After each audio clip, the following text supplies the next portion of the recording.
The UConn women's basketball team is on yet another dominant run. John Altavilla, Johnny A, with a pocket square tie. You get better dressed every time I see you, man. Thanks, Stan. Nice to be here. I can tell you something right now. What's that? Charlie Sheen has no shot with Maya Moore. You're the Charlie Sheen here of the Tribune family. You get the special M&Ms. You get the limousine rides in. That's why I'm here. You're the diva. You met all the conditions, so now I'm happy. You make the $2 million per episode. The check is in the mail. All right. So listen, you're back. UConn women. The beat goes on. Let's talk about first the whole Maya Moore story. Right? What a fascinating four-time All-American. The curtain comes down. Time went so fast. This is a fascinating athlete. Student athlete, forget her athletic ability. What gets underplayed is the fact she's a 3.75 grade point average, a scholar. Talk about Maya Moore. I started missing Maya Moore after her freshman year. Really? How? Because she's such a wonderful kid, and I think sometimes people that don't know her get lost in the statistics because they've been so tremendous. But what makes Maya Moore special to me is the kind of person that she is. And once she leaves UConn and gets into the next phase of her life, we'll begin to see that. Because I think within 3 or 4 years, Stan, she's going to be the sports marketing female icon in the United States. You can see that. Yeah, I think once Nike gets a hold of her, whoever she's going to sign with, she's going to bypass,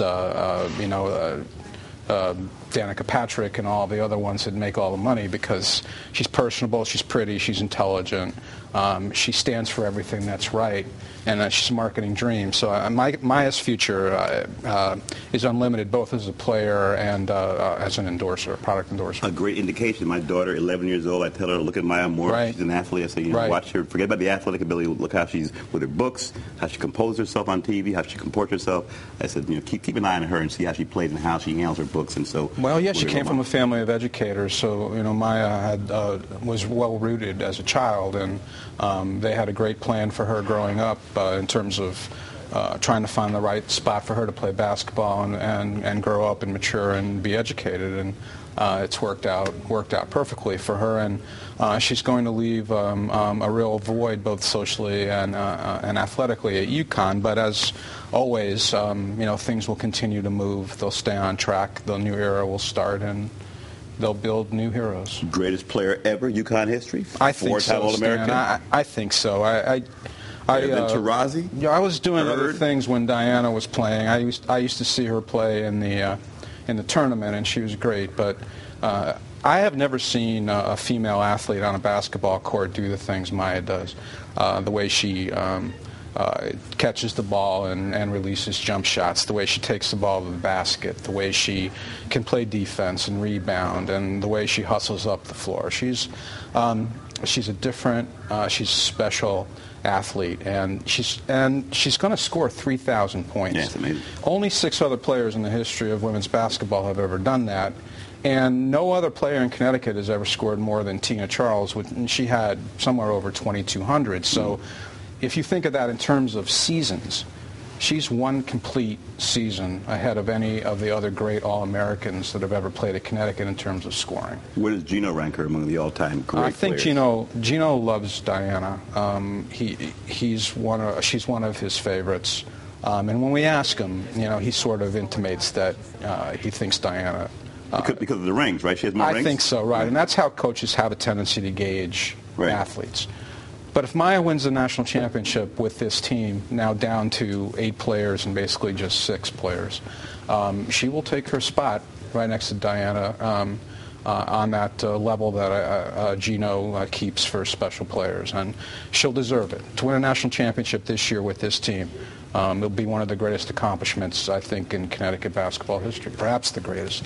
So what are the prospects now for this team? A down year for UConn, 1 loss, a slumping down year for UConn women, right? Yeah. Horrible year, 1 loss. So now what happens in the postseason? Can they shed the baggage of that 1 loss and find a way to win some games in postseason?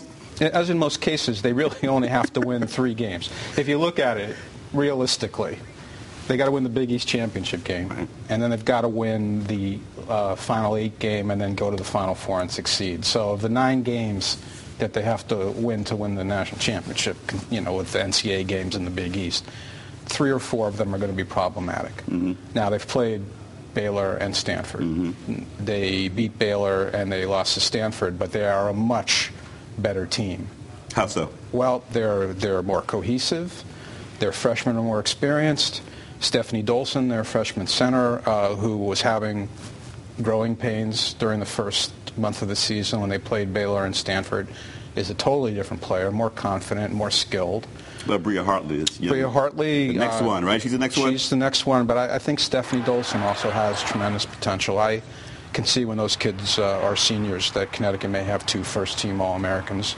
Those kids are much better players, and when they go to the tournament, Gino's going to have the film on both Baylor and Stanford. It's very hard to beat Gino twice.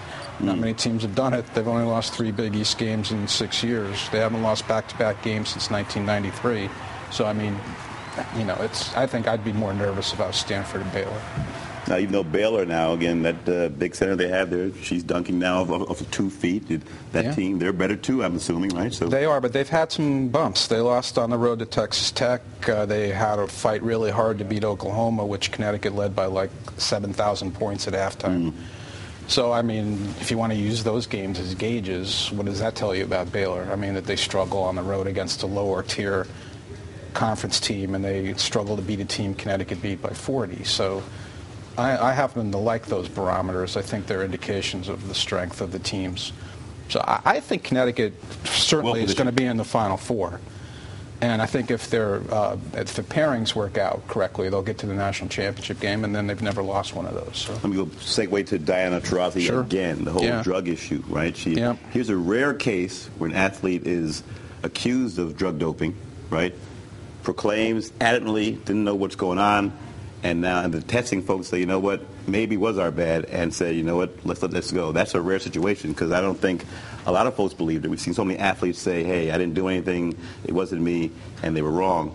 The fallout from the false testing positive for that drug. Well, there was something fishy right from the start from that because the lab in Ankara that did the testing had already been on probation for inaccurate testing and for procedures that shouldn't that disqualify them from doing future testing? That's a pretty big thing. Well, right? they've got a real problem. They've got a real problem now there, but in terms of that lab. But Diana always maintained her innocence, and eventually it came down to they did not have enough evidence to pursue the case, and they just felt like we're just going to forget about it and let it go. It was scientific. The reason Diana is not still under the shadow is because of the science. Okay, all right, we'll talk more about that. We'll have him back. Johnny A. back for his annual visit. We'll get him back in the playoffs. When we come back, folks, a local pastor trying to empower young women to avoid dating violence. Don't forget, you can catch the Stanford show 24/7 at ctnow.com/Dan. Don't go away.